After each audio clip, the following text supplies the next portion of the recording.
Hey, we're live, Jared. We're live. Of course, we go live, and there comes Bubbles. Here comes the cat. Come on, Bubbles. Come on. You want to be on the show too? Hey, good morning, 5 a.m. Mester Scrum Show. It's the Jerry and Bubbles show now, apparently. Got little Jerry dog here. Come here, Bubs. Come on.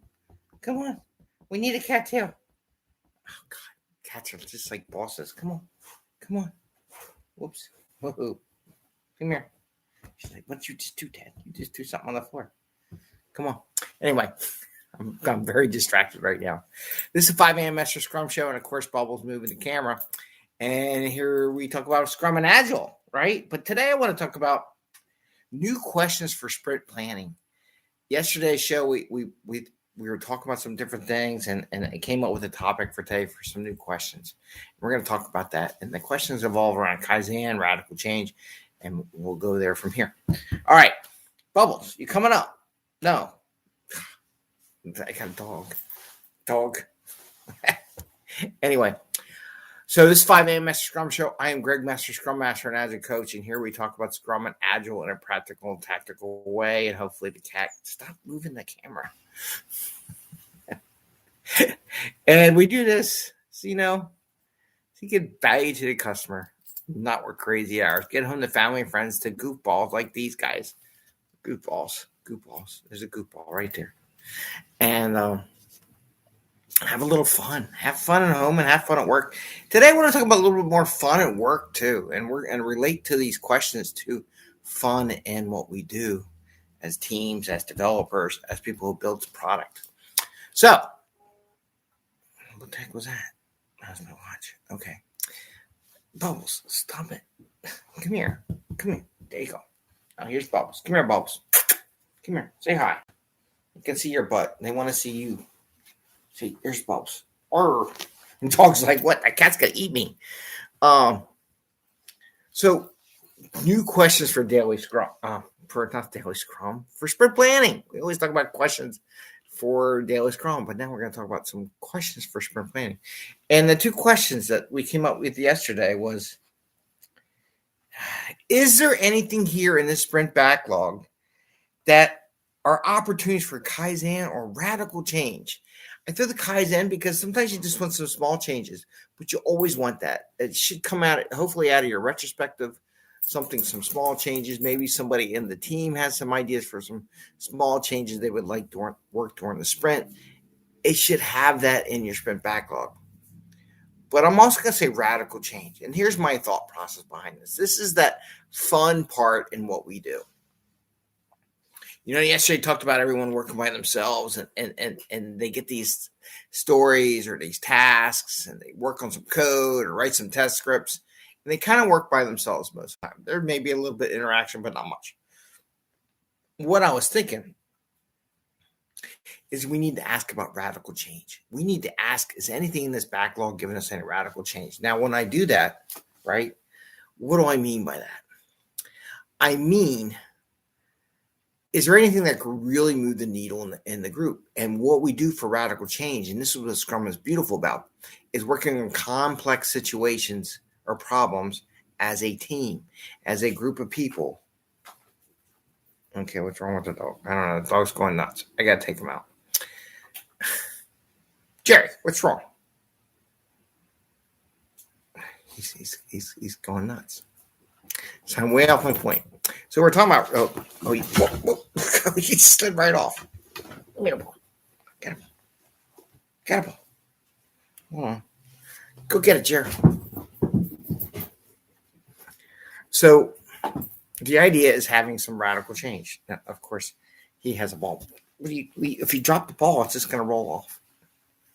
Doing the same thing over and over again with the same outcome. I don't know what that means. So we're going to try something new with a more radical outcome.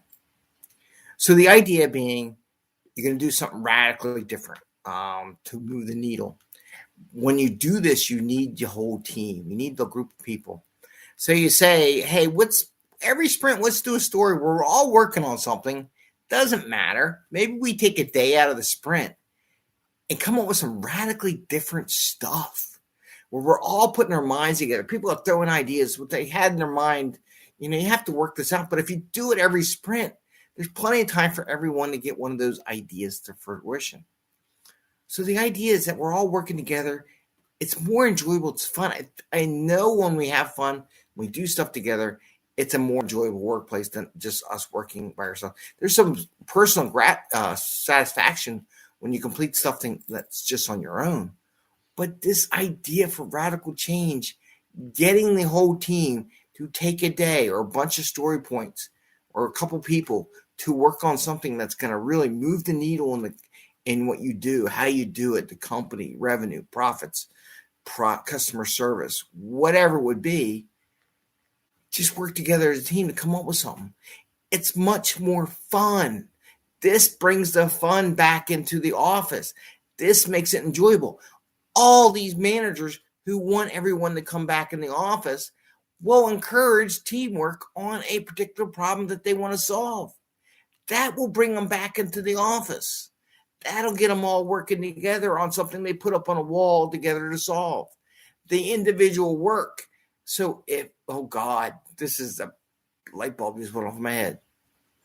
If we design where everything's about the individual, there is no reason whatsoever for people coming into the office. There's my epiphany, right? If we do everything, one person, one story, one assignment, I can do that from my house. I can do that remote. I don't need to come into office to do that. There's no interaction. There's no benefit of working with other people. But let's say a day or week, a day every sprint. If you have a 2-week sprint, what's that? 10%, right? 10 days, 10% of your time.